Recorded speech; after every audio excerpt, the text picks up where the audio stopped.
Test, test, test.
Good evening, everyone, and welcome. I'd like to call the City of Homestead Special Call City Council meeting to order. Today is Tuesday, February 11th, 2025, and it is now 5:02 p.m. Madam Clerk, if you'd call roll, please.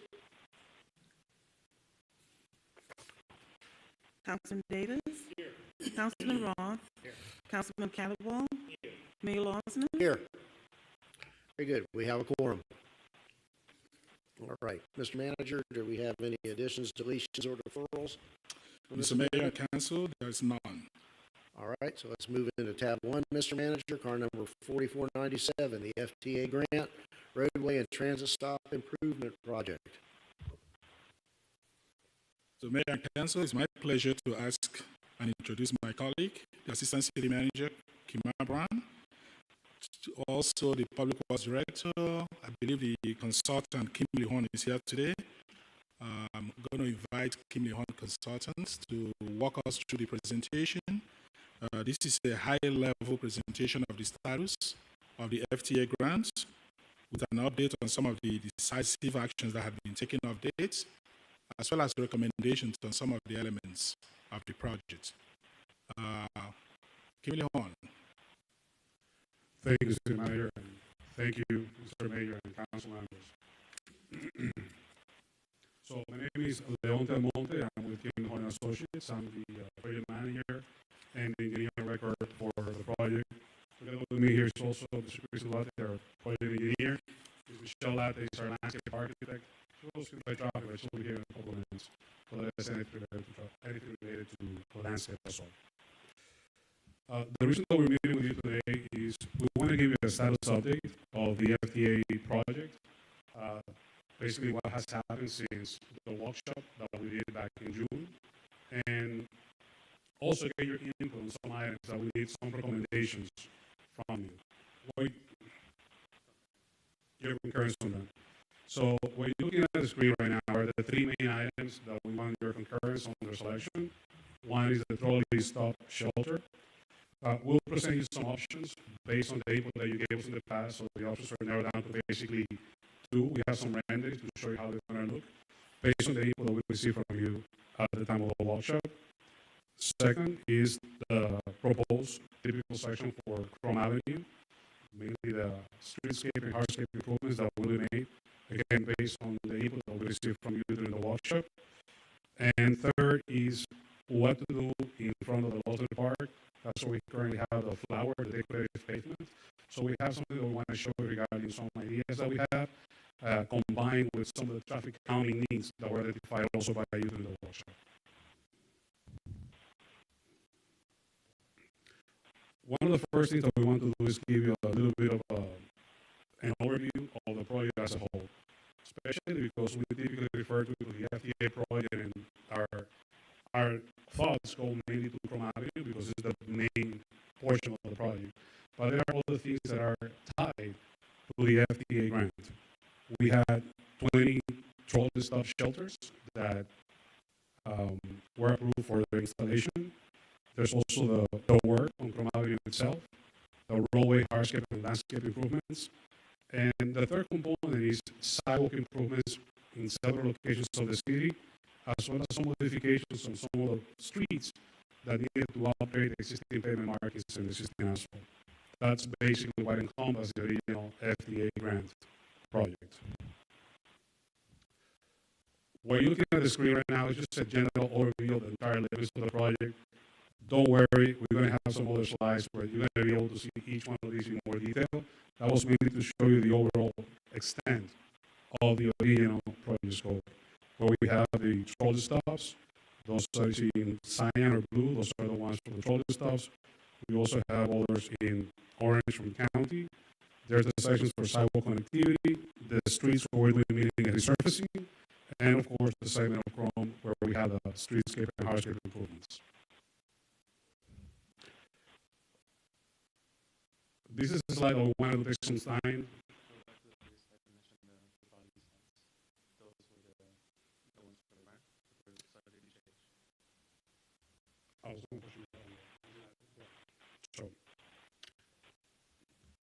So in this slide, mainly just to give you a recount of everything that has happened in the for the last year with the project itself. We had a meeting with you all in June 11th, where we had basically the trolley amenity selection. We got your input on that, and that's how we narrowed down to what we are presenting today. Then we had a workshop with you on June 18th. One of the things that we did based on that is basically update the scope of the project, what we are doing.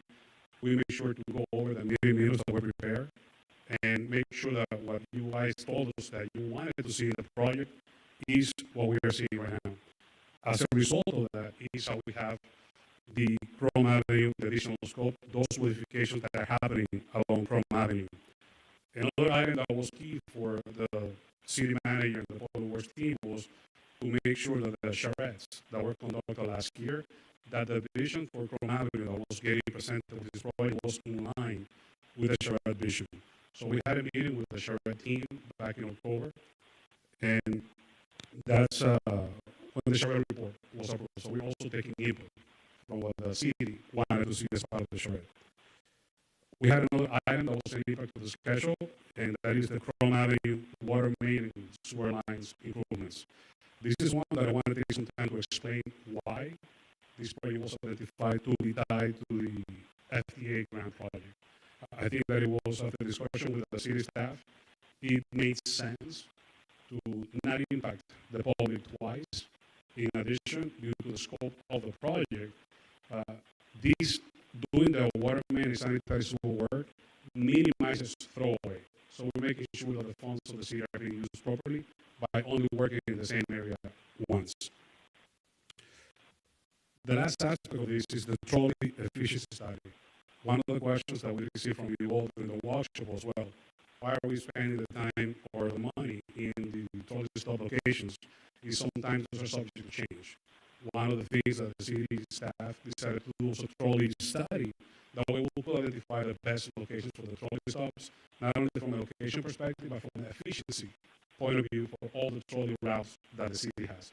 So all these items have been tied to impacts to the schedule that we have so far. With the leadership of the city, we'll be working on advancing all these projects.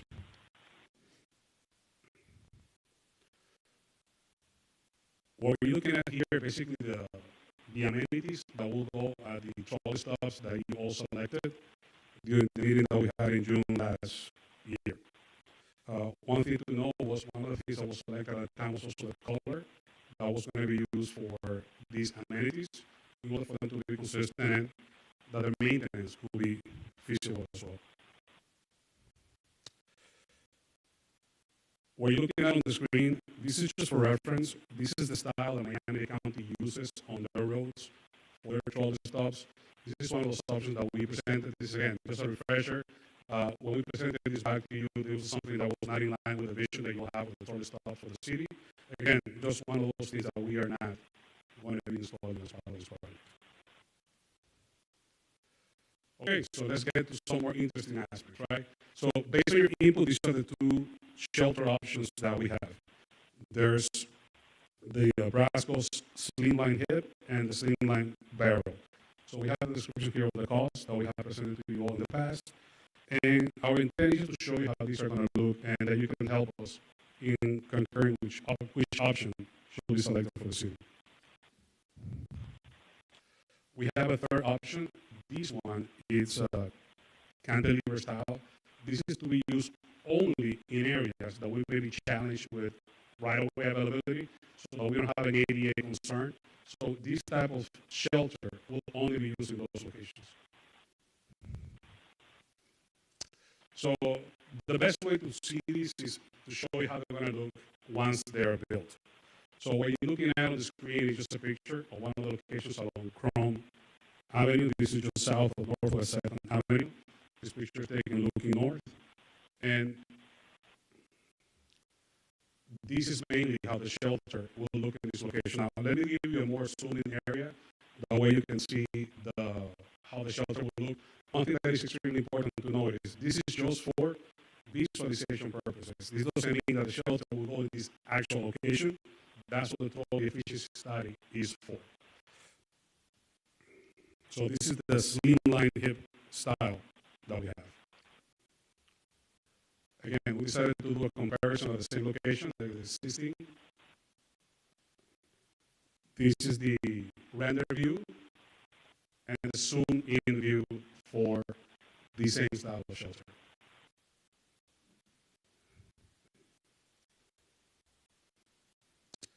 From that part, let's move to the area in front of the Lost Mine Park. What you're looking at here is basically the existing condition. You all are familiar with the flower that is in this area.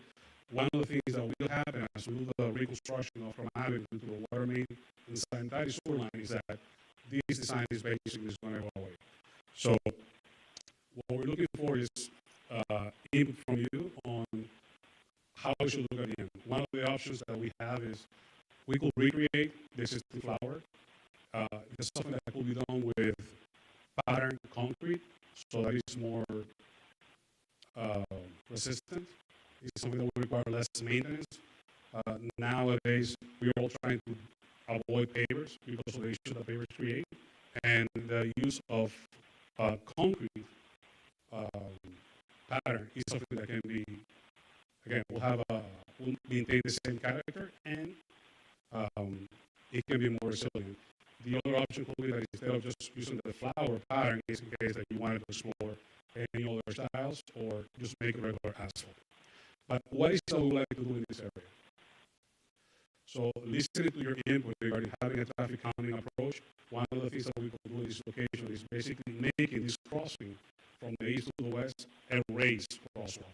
That's what you're looking at here. So the areas that you see with green, the 6-feet ramp, is so you can go up on both sides, and people will be crossing in a safe manner from one side of the street to the other. We've done intersections like this in the past. They have a lot of benefits. Not only the traffic calming effect, when vehicles have to go through it, they slow down, but also they place the pedestrians more at an eye level with the drivers, so it also enhances safety from that part.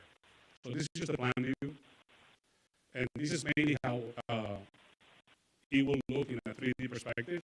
The portions in green again, how you go ramping up to get to a higher elevation and be able to have people cross from one side or the other as a raised crosswalk.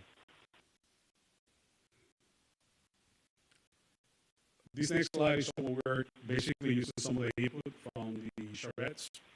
We wanted to make sure that we were keeping things in line with the vision of the charrette.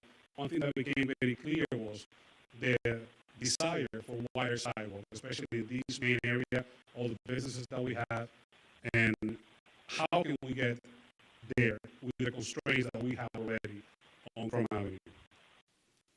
Based on this input and discussions with the city staff,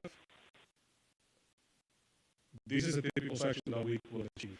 One of the main issues that we have throughout Chrome Avenue is we have these drains in the middle of the sidewalk, those strange rates that we don't have any point of concern for the business owners. And with this design, we're able to have a clear 14-foot wide sidewalk throughout, sloping everything to a train that will be out of the way of the pedestrians, and being able to connect that to a new drainage trunk line that will be installed as part of this project. You can also see the enhancements on the landscape that we have throughout. The intent of the color of the sidewalk is following what we discussed during our workshop meeting. I brought a sample with me in case you want to see it again. But maintaining, again, 14-foot wide sidewalk, a buffer for landscape, the 11-foot travel lanes in each direction, and repeating the same throughout. One of the things that was key for us was, again, removing that range grade from the middle of the sidewalk and being able to connect at the right-of-way line without having to impact the existing owners. One of the things that is happening in this typical is segments, the parking is being removed, the on-street parking is being removed from this typical section to create that additional space that is needed. But let's show you how this will look, right, in some of the 3D renderings that we made. So this is the existing condition. This is just south of Maury looking north. And this is what we could expect with the proposed landscape improvements on the project. Again, you see the wider sidewalks. What you see on the variation on the right next to the person who is walking is the new location of that ADA grate that will be designed and proposed throughout, as well as the landscape in the area. This is an overview, again, the existing condition, and showing how it can be a very transformative project for the city of Homestead. Another location looking at the existing, and the view that this landscape and hardscape area has for this area as well. Now, this is a part of the presentation that we want to spend some time because it was something that the city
Always looking for creative ways to save money.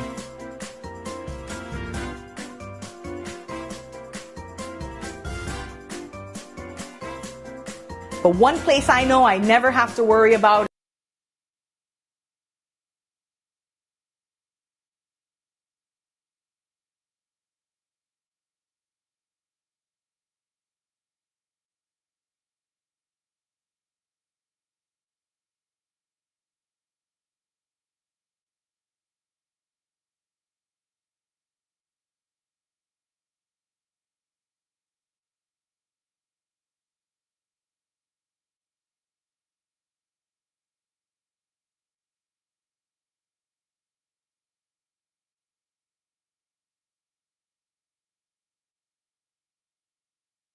avoid any flooding issues on the businesses. The best way to address that is by having a continuous 14-foot, which is almost, think of it as a traffic lane, all pitched in the opposite direction with much better drainage, collecting the water. So that was one of our primary concerns. The second one is also taking into account the elevation difference between the road and the businesses. There is no geometric way that we can have one slope on the roadway without maybe doing some sort of a wall or something which we're trying to eliminate with the planters. And the third is we wanted to reduce the speed through Chrome, and the best way to do that as a traffic calming device is to give the driver the illusion that it is constrained. That is why we're going with 11-foot lanes, and if you notice the landscaping is very lush, that also gives that constraint illusion while still maintaining complying with standard design and criteria. We are not able to achieve that with parallel parking because it gives a much more open feel. So those are the criteria that we thought about, and that's why we were proposing it. Appreciate that. And while we're talking about widening sidewalks, if you could go ahead and circulate the proposed texture, color, material. You mentioned that you had that here so that we all, are clear as to the minutia of the details as to what we're going to have. So the intent of using that color, as was mentioned during the walk-up for anyone who did not attend, is to match as close as possible what is in Lawson Park. Okay, so the two different textures here, tell me how they would be utilized. Or is it an either-or situation?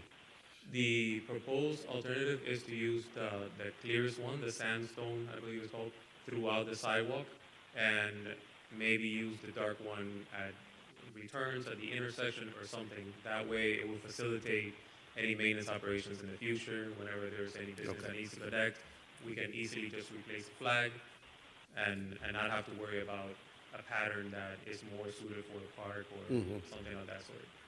Okay. But it will be the clearest of the two, the sandstone looking color. Right.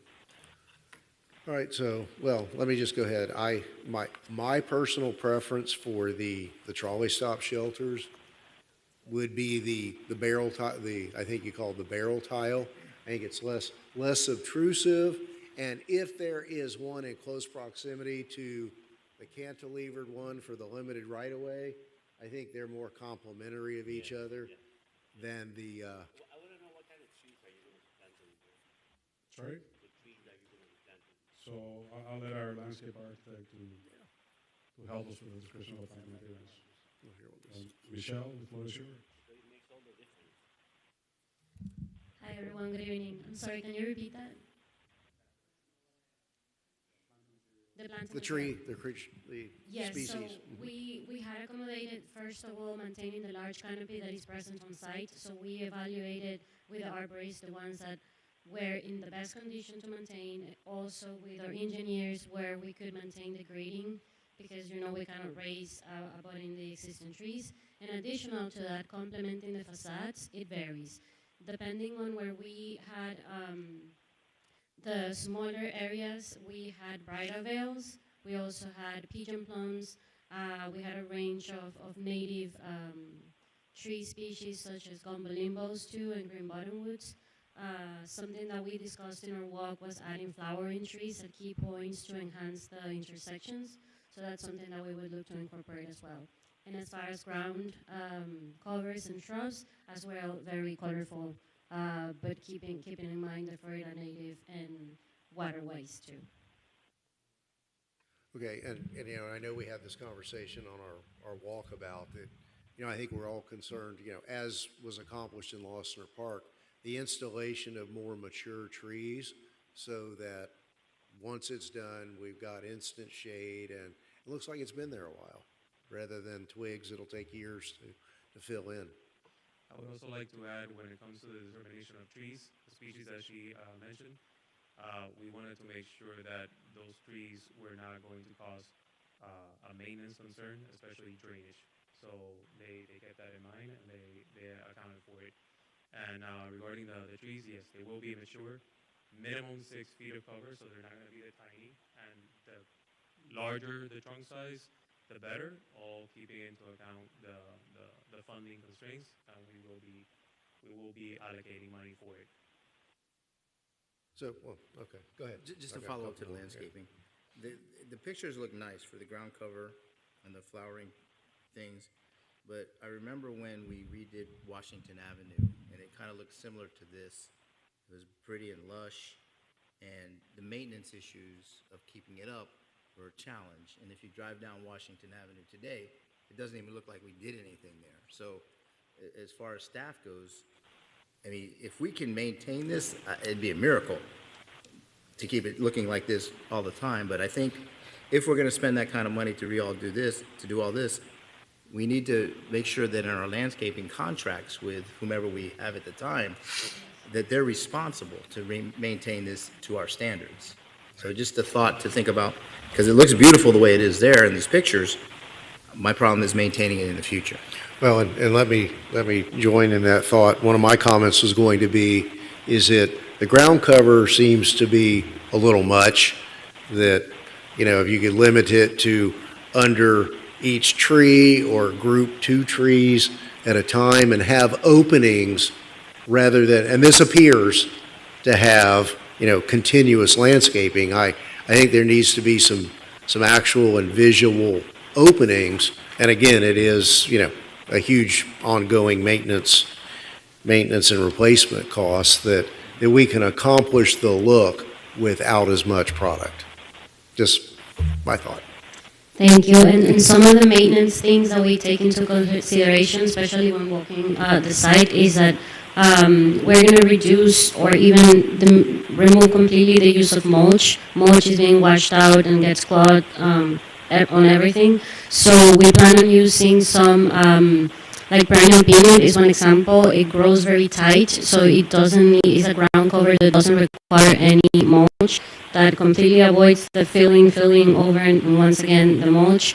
And another strategy we have been doing recently in our sustainable projects, it's really putting in a mix of material that allows to take over other material and grows very sustainable. And it's not, you know, you don't have that landscape that has to be trimmed and maintained at all times, that is like very boxy, but it's more organic. I don't know if you, one thing that pops to my mind is Design District. They put a very good mix of native and Florida-friendly material that goes well together, is water conscious, and grows together, that doesn't have to be trimmed because it works like the grasses that don't, it's not a hedge that has to be constantly trimmed, and it works together with each other, doesn't take over the road or the sidewalk, and if one is not doing so well, the other one takes over. That is some of the approaches that we're taking with our sustainability. Yeah, thank you. Appreciate that. I just want to mention that the presentation is not intended to go in depth in the landscaping, but that is something that will be brought to council at that point. So this is going to be the last time that you see it, because we understand that landscaping is a very important component for the community. So this is not it, 100%. So let me go ahead and continue. Yeah, all right, so we talked about the trolley shelter. On your light fixture page, are those the same fixture and the drawing is just a little different, or are these choices? No, it's not too deep in. So in this slide, what we are presenting are the amenities that have previously been selected by council. It was intended to refresh your memory as to what was selected, and if you have any comments, then address it now. Yeah, because, I mean, look, stylistically, my preference is the line drawing light fixture that has the fin around it, the hat on it, whatever you may call it, rather than the tier. And why would they be used together? It does have it. It's just showing you what the fixture looks, and then the other one has the cap. But we would use the one that has the.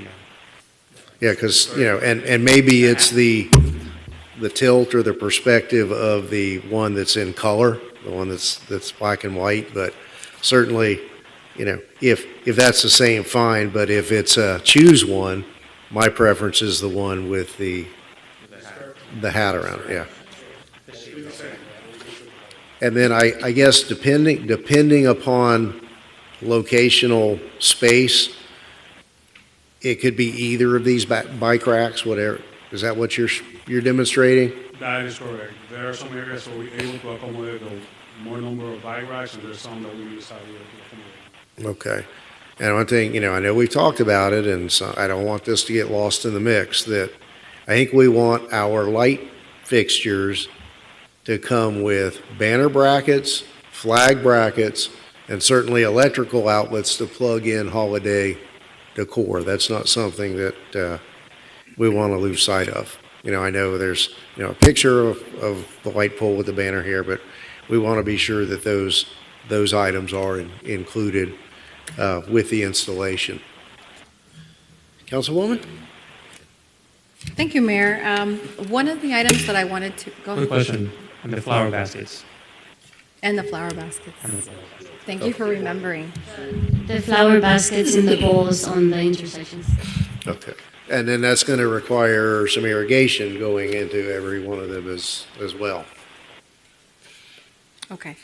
I don't see a traffic study report in this package, correct?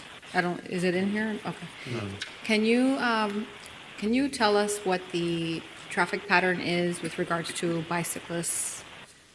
Like did you do a study on bicycle No. use? On bicycle use along the sidewalks, you mean? Right, well, that's one of the issues with our downtown, is we've been wanting to keep bicyclists off the sidewalks and make Right. them use the street, but then I don't see in the designs any real, imagery or signage for bikes. So our proposed design will include the use of sharrows and the request to reduce the speed even further.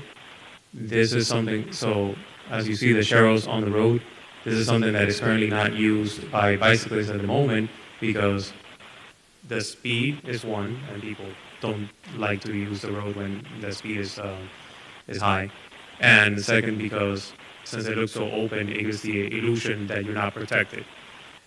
Typically, historically, when you have this mixed use on the road and you have a reduced speed and you have more of the typical that we're proposing, that mixed use on the street is increased, moving bicyclists away from the sidewalk. And then enforcement would be another component. Okay, so the bicycle signs that I see on this slide, those are existing? Or Those are currently existing. Those are currently But existing? in this condition, it's not something that people would use. Right, Yeah, okay. it doesn't give them the impression that it's safe to use it as the road is configured at the moment. When is the next time you're planning to return with another presentation, or you said the next time we see the packet? So, Councilwoman, if I may, we need to really move forward with this project. We have a deadline of, I think, the middle of 2028 to get this job done. Correct. In order to not to lose the funding for the federal government. So there is a schedule attached to the presentation that lays out the project so that we can And get that'll to be the next completion. segment of the Yeah. presentation. So I will highly recommend not to have cyclic review upon review upon review. We'll never get this project to the finish line, and we run the risk of losing the $7.9 million. So when's the next time they'll be coming back? We don't anticipate to come back. This is why we place this on a special call to finalize the major elements of this project. Coming back will be essentially for perhaps the landscape improvements, but not the major elements. We really need to move forward with those. Yeah, we're gonna choose the elements tonight. We've already had some of those. But, we didn't do it without you. Some of those discussions. Okay, and then if you can just get me the information, just so that I have it. Did you conduct a traffic study for Chrome Avenue? It wasn't needed in this case because we are not changing the existing traffic patterns that you have throughout the road. One of the things, we did have several discussions regarding the use of, let's say, bicyclists. And for a project like this, with the constraints that you have, the use of shower is something that is considered appropriate. One of the things that we will do is use the new style of sharrows, which are